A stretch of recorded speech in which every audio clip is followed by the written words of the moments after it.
Preface. I am not a scholar. I have no fine words or titles behind my name. What I have are these hands, scarred, crooked, shaped by the weight of iron and time. I've spent most of my life in the company of smoke and steam, in the hush before the factory bell, in the low murmur of tired men sharing crusts and silence. This is not a history, not in the way books usually tell it. There are no great battles here, no speeches or names carved into statues. Only days stacked like bricks, nights folded in oil and sweat, and the quiet, stubborn fire that burns inside those who build the world but are never remembered for it. I have written this so the smoke doesn't swallow everything. So that, perhaps, someone, somewhere, might read these words and know we were here. That we labored and laughed, hoped and hurt. That we weren't just shadows in the soot, but people with beating hearts and dreams, however small. What follows is a telling. Mine. A memory, softened by time but still lined with ash. If you listen closely, maybe you'll hear the rhythm too. Chapter 1, Smoke Over the Valley. They say the valley used to sing. Long before soot clung to the air like sorrow, before iron rails stitched the earth like scars, I remember the hush of fields at dawn, the low murmur of wind in the barley, and the caw of crows wheeling over broken fences. I was born in a cottage that leaned tiredly against a hill, its roof moss-soft and sagging like the shoulders of my father. Inside, it always smelled faintly of damp stone and old broth. We were 5 children, thin as birch saplings, and we shared 2 beds and a winter coat between us. When rain came, and it came often, it tapped through the thatch and pooled in pans beside the hearth. We had little, but we had quiet. And in that quiet, you could hear the land breathing. Then came the surveyors, strange men with brass instruments and notebooks, their boots too clean for our soil. They spoke in clipped tones and pointed at things that didn't belong to them. My father, ever cautious, watched from behind the hedgerow, his hands calloused from years spent coaxing stubborn roots from stony ground. We didn't know their names, but we knew their purpose. Within weeks, the rumors thickened like morning fog, a mill was coming, and with it, work. We did not know what a mill truly meant. The first chimney rose where the heather used to bloom, a great black finger stabbing the sky. Men cheered it, said it would bring bread and brass. I wasn't sure. I watched it churn gray smoke into the blue, and the smell, sharp, bitter, and oddly sweet, caught in my throat like a swallowed cry. The ground trembled with the first hum of machines before we ever saw them. And when the carts began rolling in, bearing timber and iron, our narrow lanes grew choked with noise. At night, I lay beside my brothers beneath our threadbare quilt, listening. The fields no longer whispered. Instead, there came a distant thumping, rhythmic, relentless, like a giant's slow heartbeat. My mother didn't smile much in those days. Her hands were always red from scrubbing, and her apron always damp. She made stew from bones and hope, and we ate it in silence. One evening, I caught her staring out the cracked window, the orange glow of the mill's lanterns flickering across her face. Her voice was soft when she said, "They're turning night into day." She was right. The darkness wasn't safe anymore. It no longer meant rest. And so, I grew. The fields grew smaller, the sky grayer. I stopped running barefoot through the stream when it turned black and foul. We no longer picked blackberries near the hedge, there were wires strung there now, humming faintly like insects with teeth. The air grew thick, heavy, harder to breathe. But still we breathed it. We had no choice. One morning, I stood at the edge of the road as the factory whistle shrieked for the first time, sharp as a gull's cry. Men filed in, heads bowed, caps pulled low. Their boots struck the cobbles with a sound like distant rain. My father touched my shoulder and said simply, "You'll go soon enough." And I did. But before I tell you of the machines and the clamor and the hunger that laced every hour, I wanted you to know what came before. I wanted you to hear how the valley once sang. Because now, it only groans. Chapter 2, The Rhythm of Iron. It was a cold morning when I first passed beneath the mill's gate. Frost painted the brick walls in silver veins, and my breath rose in clouds, mingling with the smoke already rising from the tall stack above us. I was 16, though hunger had aged me. My boots were second-hand, too large and cracking at the seams, stuffed with rags. In one coat pocket I kept a crust of bread, in the other, a small iron nail, touched for luck. Inside the factory, the air struck me like a slap, hot, oily, and alive with sound. I had never heard such a noise. The machines roared and panted like beasts. Chains clattered overhead. Belts whined. 1,000 moving parts stitched the air into a single, unbroken rhythm, thrum thrum thrum, like the beating of some terrible heart. They put me to work near the spinning frames. I was to keep the threads from snarling, to brush away dust, and to fetch what was needed without complaint. I learned quickly. You had to, or you'd lose more than your wages. A boy near me, Tommy, I think, lost a fingertip on the first day. They wrapped it in cloth and told him to get back to work. We weren't allowed to talk much, but glances passed between us like secret notes. Older lads nodded to me, quiet acknowledgments. The women, faces streaked with sweat, hands rough as bark, moved with the grace of muscle memory. There was no space for error, and no time for pride. The foreman, Mr. Scarrow, walked the aisles with a cane he didn't need. It was polished wood with a silver head, and it clicked against the stone floor like a metronome, keeping time with the gears. He rarely raised his voice, he didn't have to. His silence was heavy enough. The day passed in shifts of light. Morning came gray, afternoon golden, and evening thick with the warm haze of oil and dust. When the final whistle blew, it didn't sound like relief, it sounded like a closing door. I walked home alone that first night, my legs trembling, my palms blistered. The tenement where I slept was 3 streets away, above a coal merchant's shop. The hallway always smelled of ash and boiled onions. Inside my room, a cot sagged in the corner, and my only candle flickered with every gust of wind that slipped through the cracked pane. But when I closed my eyes, I did not see my cot or the worn floor. I saw belts whipping in the air, wheels spinning, steam hissing from vents. The rhythm stayed with me, echoing through my limbs long after the factory had gone quiet. And oddly, within the ache and the smoke and the fatigue, there was a strange kind of comfort. Not pride. Not yet. But a place, however hard-earned, had opened for me in the great turning wheel of the world. I was poor, yes, but not invisible. I had stepped into the rhythm. The machine had noticed me. And for now, that was enough.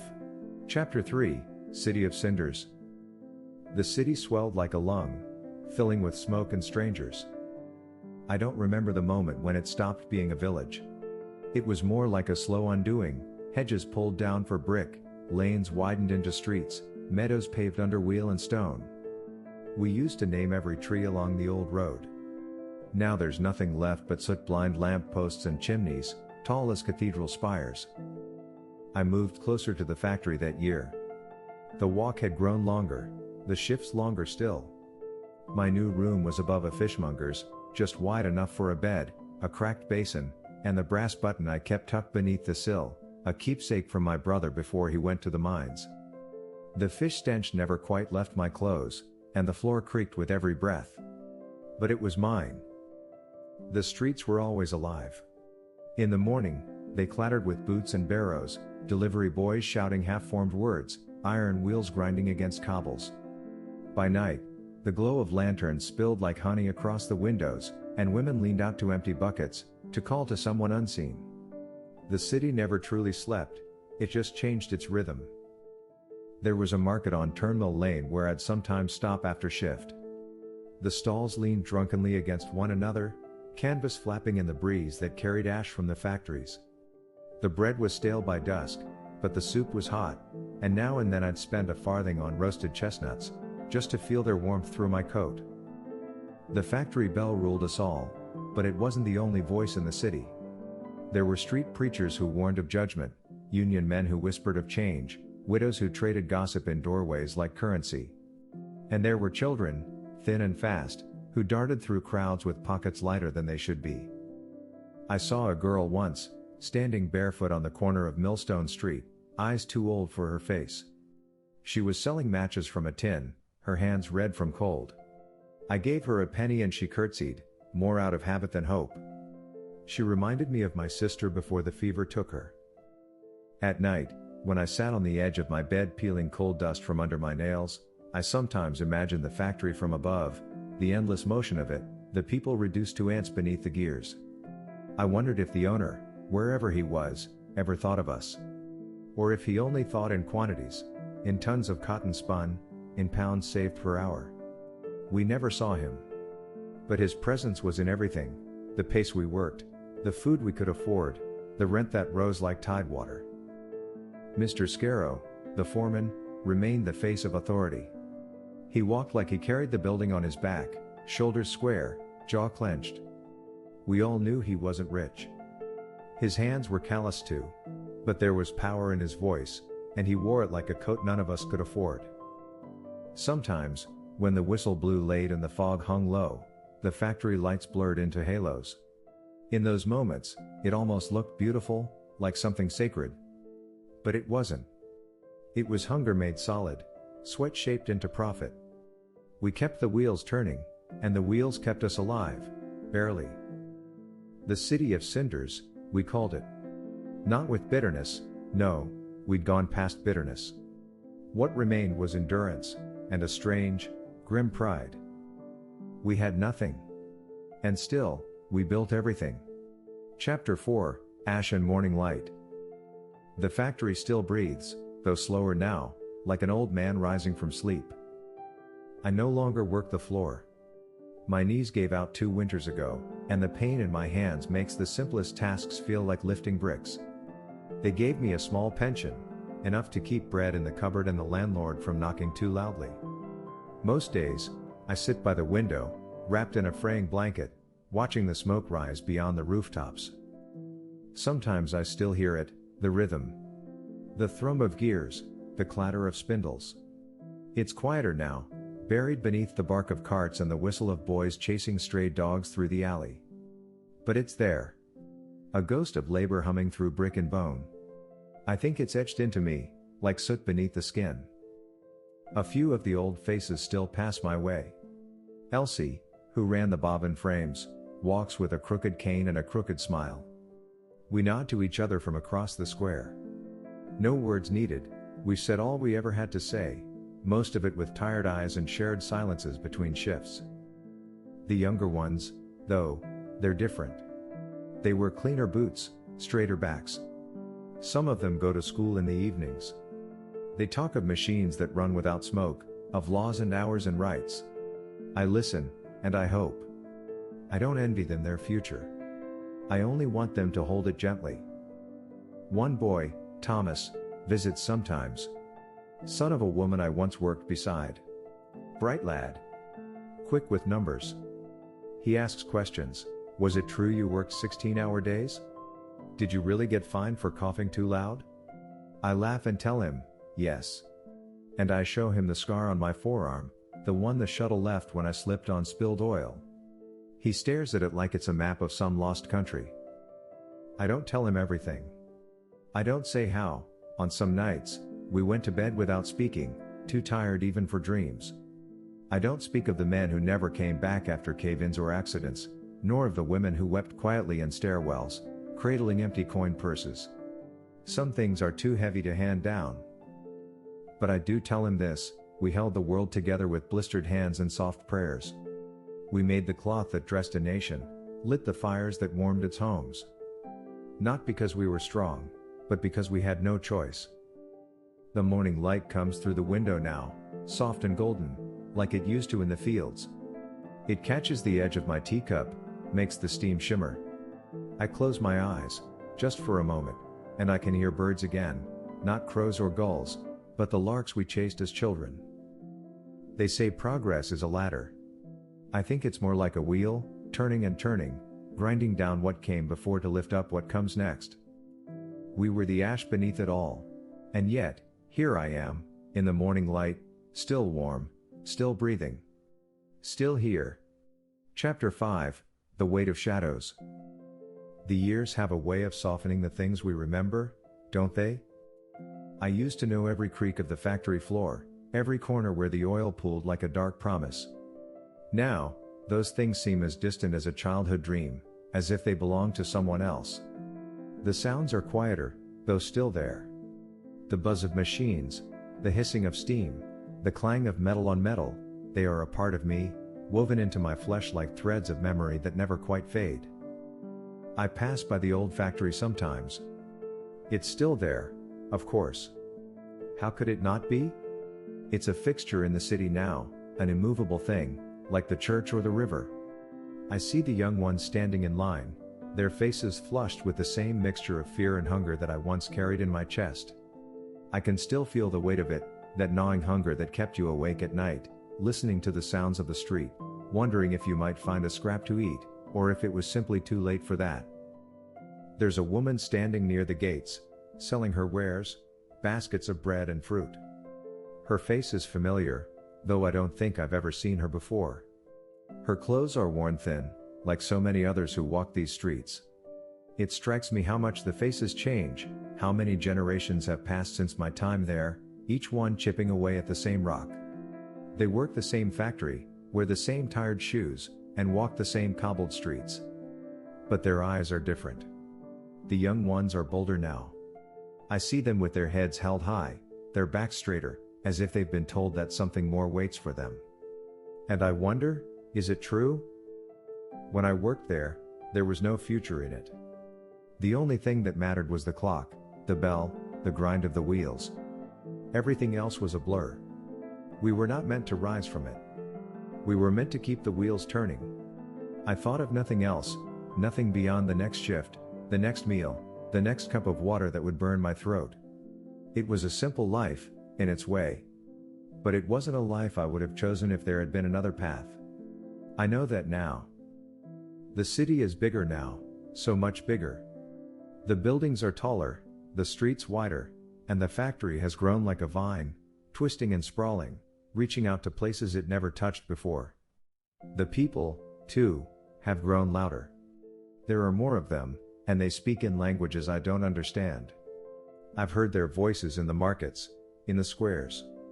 I've seen the machines change, too, shining with polished brass and steel, humming with efficiency. They no longer need as many of us. The work has become cleaner, smoother. But the price we paid remains the same. I can feel it in my bones, this thing we built. The factory, the machines, the steel. It all rises from the earth, a monument to our sweat and labor. It's a beautiful thing, in its way. But it's also a heavy thing, pressing down on us all. I remember the first time I saw the city from above. It was a summer evening, and I had climbed a small hill just outside of town, a hill I used to visit when I was younger.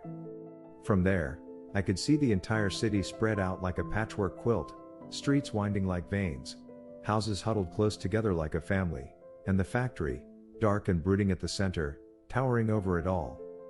It struck me then how small I was, how insignificant in the grand scheme of things. And yet, at the same time, I felt a strange pride. I had been a part of this. My hands had helped build it, even if no one would ever remember the countless men and women who had bled for it. There was something humbling in that moment. Something beautiful, too. The city was alive, in a way I hadn't seen before. It pulsed with the rhythm of labor, the rhythm of time itself. And for the first time, I understood that the machines were not the enemy. They were a part of us. We had made them. We had shaped them. We had given them life. But they had also taken life in return. They had taken our youth, our strength, and our dreams. And now, they would take our silence, too. I look out from the window of my small room, and I see the same smoke, the same steam rising from the factory. But it no longer feels like the beginning of something. It feels like the end. Perhaps that's just the weight of the years speaking. But I don't think I'm wrong. The machines are still turning. The city still moves, as it always has. But the world is changing. The rhythm is changing. I hear it, if I listen closely. It's quieter now, less certain. There's something in the air, something that feels different, something that promises change. Maybe, after all these years, it's finally time for something else. And maybe, just maybe, we've earned it.